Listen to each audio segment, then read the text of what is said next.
Hello, Sagittarius, Sun, Rising, and Venus signs. Kamusta po kayo? Sana po nasa mabuti kayong kalagayan.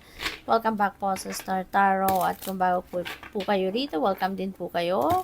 And please subscribe, like, share my videos if naka-resonate po kayo. So, first message po ninyo for today is Seven of Cups, and this is for general life. No? So, maraming pagpipilian kayo. Maraming choices dito na kinakaharap kayo na kailangan ninyong pagdesisyonan ito, no? But there are there are deceiving na mga sa mga choices, no? Kaya kailangan na pag-isipan ninyo mabuti, kailangan ninyo na tignan mabuti, dig deeper into it, research ninyo, tignan ninyo maigi, no? Kasi baka mabudol kayo, 'di ba? Yung gano'n. Yung parang hindi sila lahat talagang bonggang-bongga, 'di ba? Maaring na napakaganda ang advertising nito, napakaganda, pero pag tinignan ninyo wala naman masyado sigurong pasok sa criteria ninyo na mga inclusions, no, sa opportunity na to. Kaya kailangan ninyong pag-isipan mabuti, tignan, i-research para makita ninyo kung alin dito, mapili ninyo kung alin dito yung pasok na pasok doon sa mga criteria na sinet ninyo for yourself. Okay? So, yung money, career, and finances ninyo is King of Cups. Ayan. So, baka malalagay na kayo sa isang leadership role. No? Baka kayo ay aangat na, no, sa inyong posisyon sa trabaho. Para sa iba sa inyo dito, baka yung tinatahak or tatahakin ninyong career or trabaho rito is yung siguro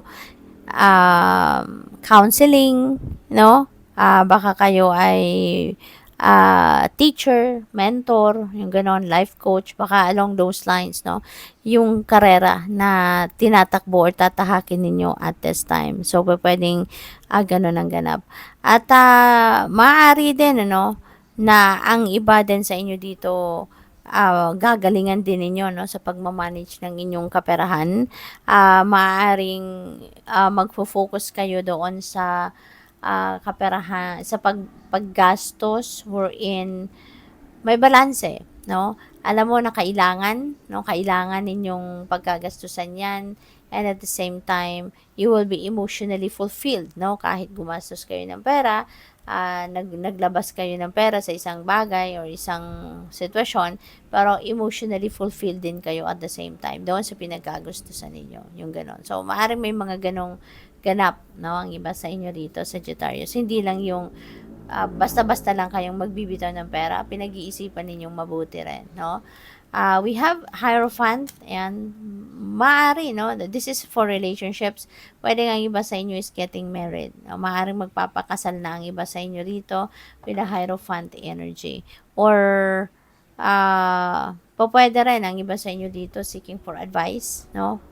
From a mentor, from a counselor. So, pwedeng ganun din ang ganap dito. And siguro, preparation yan para sa pag-aasawa, no? Yung mentoring na yan, maaaring, yung parang pre-marriage counseling ba, no? May mga ganong sitwasyon. So, maraming salamat pala, no, sa mga nakapag-subscribe na sa aking channel, at sa mga hindi pa nakapag-subscribe, subscribe na po kayo. Thank you. And thank you for sending me super thanks, no, para sa iba sa inyo. Salamat sa nagdo-donate at sa hindi nag-skip ng ads po. I appreciate that. So, yung clarifier ninyo for 7 of Cups is the Fool, no? So, definitely, merong opportunity dito na you're going to take advantage of, at i-embrace ninyo yung pagbabago, no? You're going to start something new rito. Kung ano man ang opportunity na yan, talagang you're going to take advantage of that. Whether that is in relationship, whether that is in money, career, or finances, related na opportunity, whatever that is, meron kayong i-grab na opportunity sa ngayon, no? And you're going to embrace it. You're going to start taking action towards that. Kaya congrats. Yung clarifier ninyo sa King of Cups, we have 3 of Cups. No? 3 of Cups is a celebratory energy. So, meron kayong celebrate dito. No? Baka baka promotion yan, baka may bagong income stream kayo rito, or probably meron kayong na-achieve, no, sa trabaho ninyo or career ninyo. So, pwedeng yun ang isa-celebrate ninyo. Or baka yung opportunity na to na makukuha ninyo, yun ang isa-celebrate ninyo, no? With a Hierophant, meron tayong Tower. Tower is a sudden change, no? Biglang merong magaganap dito na pagbabago sa inyong relationship, you know? And, since meron tayong Hierophant, baka kung ano yung pagbabago na magaganap dito, baka hihingi kayo ng tulong, no, sa ibang tao. Hihingi kayo ng advice, no, from other people. Maybe you're going to seek for a mentor, for a life coach, for a spiritual counselor, for ganon, na makakatulong sa iyo na malinawan ang inyong isipan.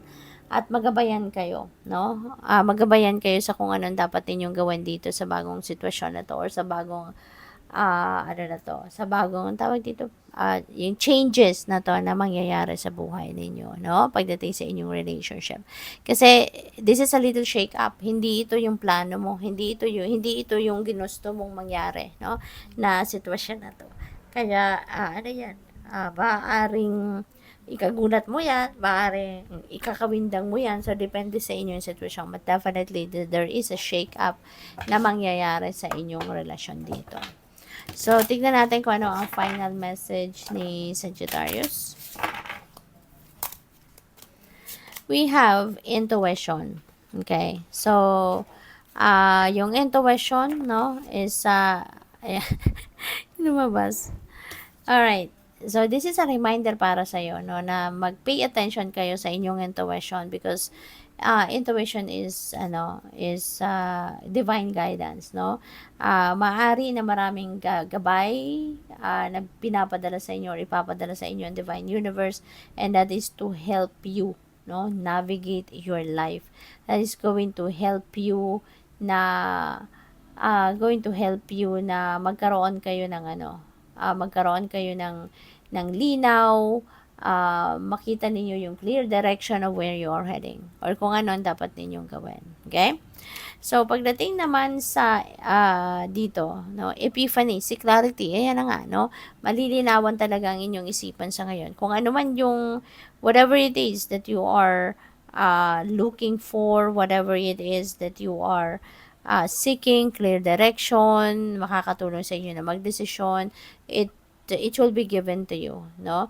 At papadala ka ng intuitive messages and nudges, no, for you to be able to be illuminated and enlightened sa kung ano man ang bagay na gusto mo na magkaroon ka ng linaw. Okay? So, good luck. Thank you for watching. Love and light. Namaste.